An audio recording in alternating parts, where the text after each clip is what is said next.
안녕하십니까, 이태리입니다. 이 건물 비어있는 데가 너무 많네요. 여기 차고도 있네요. 이 집은 값도 싸네요. 이 집은 봉인 딱지까지 붙어 있어요.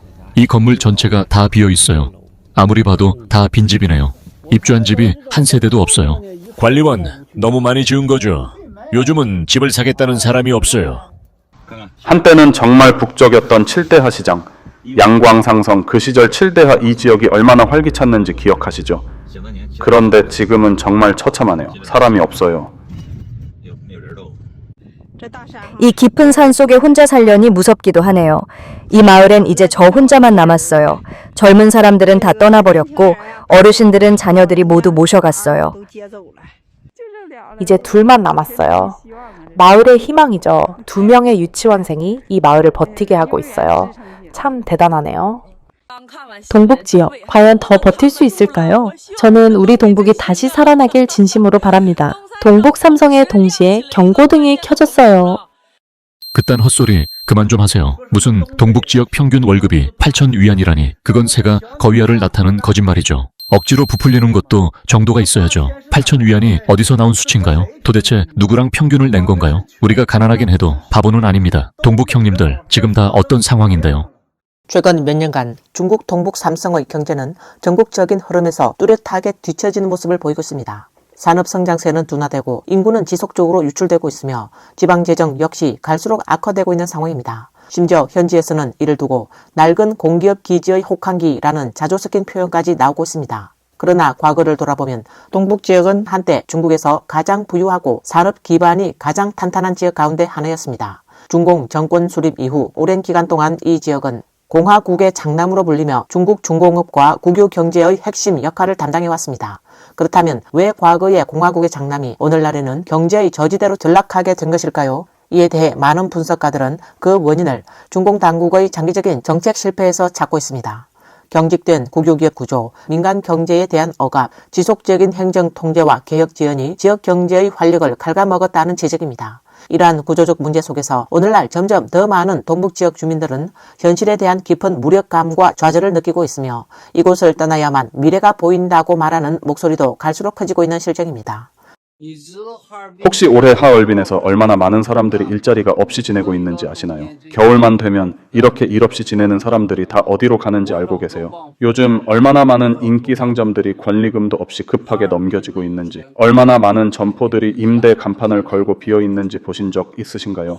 예전에는 사람들로 붐볐던 지하상가들, 지금 가보면 한 구역씩 텅텅 비어 있어요. 심지어 임대하려는 사람조차 없습니다. 예전엔 거기서 가게 하나만 열려 해도 권리금까지 줘야 했었는데요. 그리고 그때 많았던 헤얼빈의 작은 회사들, 지금은 하나둘 문을 닫고 있습니다. 큰 회사들도 마찬가지예요. 구조조정하거나 임금을 삭감하고 있어요. 그럼 우리 같은 평범한 사람들은 어떻게 해야 할까요? 저요. 오늘 하루 종일 아침부터 밤까지 일했는데 벌어들인 돈이 겨우 20위안이에요. 온종일 손님이 딱 한 명 왔거든요. 이발하러요. 헤얼빈에서 과연 어떤 이유로 사람들로 북적이던 원대 보행거리가 이렇게까지 한산하고 인적 드문 거리로 변해버린 걸까요? 요즘 가게에 손님이 없다고 하니까 어떤 악플러가 저더러 음식 맛이 없어서 그렇다며 저를 몰아세우더라고요. 원인을 저한테서 찾으라는 겁니다. 그래서 제가 한번 보여드릴게요. 지금 북경 시간으로 오후 4시 20분쯤입니다. 저희는 동북 지역에 있어요. 자, 보세요. 이 큰 길에 사람 하나 보이시나요? 비닐하우스 하나 씌워놓으면 그냥 누워 잘 수 있을 정도예요. 지나다니는 사람이 없다는 뜻이에요. 밖에 나가서 사람 몇 명 억지로 끌어다가 밥을 먹이려 해도 그럴 사람조차 없어요. 이게 현실이에요. 이 두 동 건물에 불이 켜진 비율이 30%도 안 되는 것 같네요. 어르신, 6층이 9,000위안이에요. 남자, 6층이 얼마라고요? 어르신, 9,000위안이요. 남자, 몇 평 기준이에요? 평당 가격인가요? 어르신, 아니요. 한 세대 전체를 말하는 겁니다. 남자, 한 세대에 9,000위안이요. 수많은 사람들이 떠나면서 사는 사람 없는 빈집이 대량으로 남게 됐습니다. 동북의 한 소도시에서는 아파트 한 채가 수천 위안에 거래되고 있습니다. 지리적으로는 동북 흑룡강성 쌍합산시 보상우에 위치해 있습니다. 지금 중국 부동산의 현실이 이렇습니다. 건물 한 동에 겨우 한 가구만 살고 있어요. 보이시죠? 여기 딱 한 집만 살고 있어요. 건물 한 채에 딱 한 가구요. 그리고 여기 보세요. 이 건물들은요, 한 가구도 안 살고 있어요. 이게 바로 지금 중국 부동산의 현실입니다. 앞에 보이는 그 미쓰비시 차량이 서 있는 자리가 바로 예전 취강정부 청사 자리입니다. 이곳 예전엔 취강시장이 정말 번성했던 곳이었죠. 그때를 떠올려 보면은 이 상가 하나 거래가만 15,000위안씩 했어요. 이 자리도 이 자리도 이 자리도 모두 다 15,000위안이었죠. 그런데 지금 보세요. 이젠 완전히 폐허가 되어버렸습니다. 이 15,000위안 그리고 또 다른 15,000위안 그 모든 가치가 다 사라졌습니다. 900만 명이 넘는 인구를 가진 심양인데 길거리엔 사람이 없고 관광지에도 사람이 없고 쇼핑몰에도 없고 식당에도 없고 오피스 빌딩에도 없고 심지어 공장 안에도 사람이 없어요. 농촌은 말할 것도 없이 더 없고요. 예전에 제가 어릴 때 중국엔 인구가 12억 명이었어요. 그땐 어디를 가도 사람들로 북적였던 기억이 나요. 그런데 지금은 인구가 14억 명으로 늘었다는데 어쩐지 어디를 가도 사람이 안 보이는 것 같네요. 전 세계 어디에나 동북 사람이 있는데 정작 동북에는 동북 사람이 점점 없어지고 있습니다. 흑룡강성은 전국에서 인구 순유출이 가장 많은 지역으로 1년에 100만 명 이상의 인구가 빠져나가고 있어요. 제가 살던 지역은 흑하 지역인데요. 제가 나오기 전 통계로는 인구가 약 170만 명쯤 되었어요. 그런데 1년 사이에 거의 지역 하나만큼의 인구가 빠져나간 셈이죠. 흑룡강 전체를 봐도 제 고향을 예로 들자면 현지에는 이렇다 할 대형 기업이 거의 없습니다. 지금 가장 큰 기업이라 해도 창고형 곡물 저장소 정도인데 그것도 고작 몇백 명 정도만 고용할 수 있을 뿐이에요. 그 외에 더 큰 기업은 사실상 없다고 봐야죠. 혹시 이상한 현상 하나 느껴보신 적 있으신가요? 장춘 인구가 900만 명이 넘는데 다들 밥은 안 드시는 걸까요? 방금 밥 한 끼 먹으려고 집에서 나왔는데 식당 안에 사람이 한 명도 없었어요. 그래서 다들 집에서 밥 먹는 줄 알았죠. 그런데 시장에 가봤더니 거기에도 사람이 별로 없더라고요. 사람들 말로는 다 배달 음식 시켜 먹는다고 하던데 막상 배달 기사들도 어리둥절해요. 주문은 많긴 한데 하루 벌어도 몇 푼 안 된다고 하더라고요. 그러면 또 누가 물어요. 다들 고향으로 돌아간 거냐고요. 그런데 군단위 도시에도 사람은 많지 않아요. 쇼핑몰은 어떠냐고요. 사람이 너무 없어서 개 산책시키기 딱 좋을 정도예요. 더 놀라운 건 이 현상이 북쪽에서 남쪽까지, 장춘에서 다른 도시까지 전국적으로 벌어지고 있다는 사실이에요. 중공의 최신 통계에 따르면 중국 동북 삼성의 상주 인구는 현재 9,501만 명까지 감소한 것으로 나타났습니다.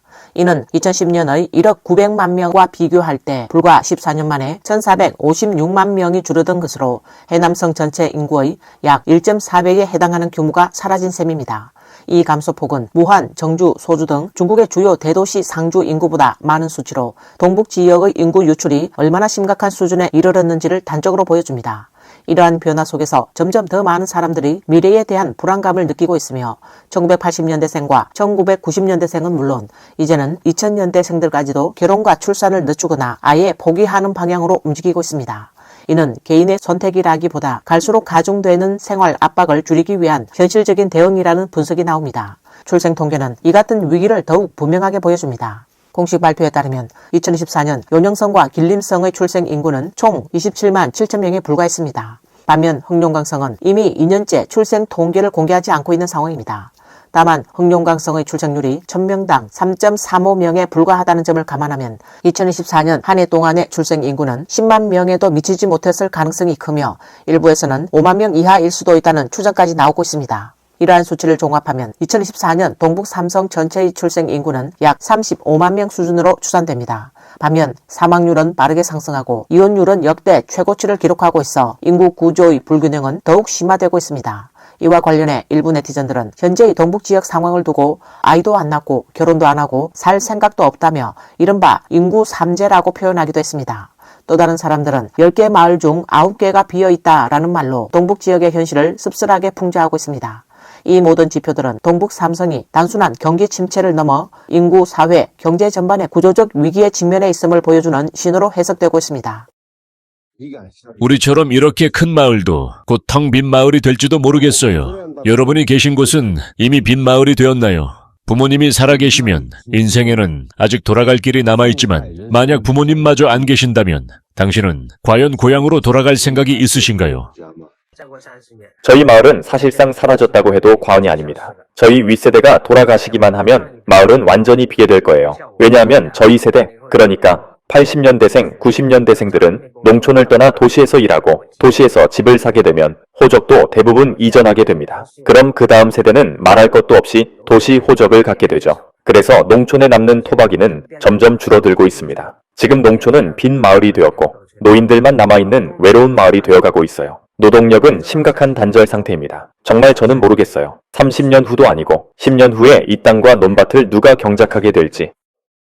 농촌은 아마도 다시는 몇십 년 전의 그 활기를 되찾지 못할 것 같습니다. 앞으로는 점점 더 조용해지기만 할 거예요. 만약 언젠가 정말 예전처럼 사람이 몰리고 활기가 넘치는 날이 다시 온다면 그건 아마 우리 경제가 무너졌다는 뜻일지도 모릅니다. 대규모 실업 사태로 인해 사람들이 다시 농촌으로 돌아오게 되거나 혹은 전쟁 같은 큰 위기가 터졌다는 의미일 수도 있어요. 지금 농촌에서 가장 눈에 띄는 기능은 무엇보다도 장례를 치르는 공간이라는 점입니다. 우리 세대 사람들이 거의 다 떠나고 나면 그때부터 농촌은 진짜로 서서히 사라지게 될 겁니다. 그렇게 되면 농촌은 정말로 사람 하나 없는 완전히 사라진 곳이 되어버리겠지요. 현재 중국의 동북은 이미 문명이 소멸되어 가는 과정을 보여주고 있다고 해도 과언이 아닙니다.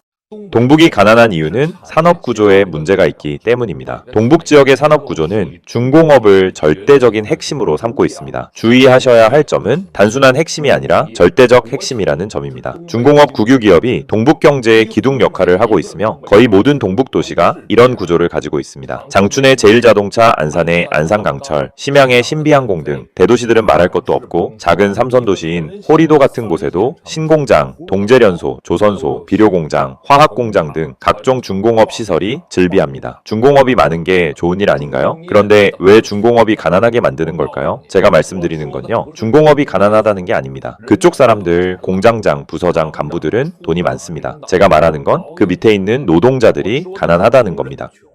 이 1인 미디어 운영자는 노동자 한 사람의 월급은 대략 3천에서 4천 위안 수준에 불과한데 평생을 일해도 손에 남는 돈은 거의 없다고 합니다.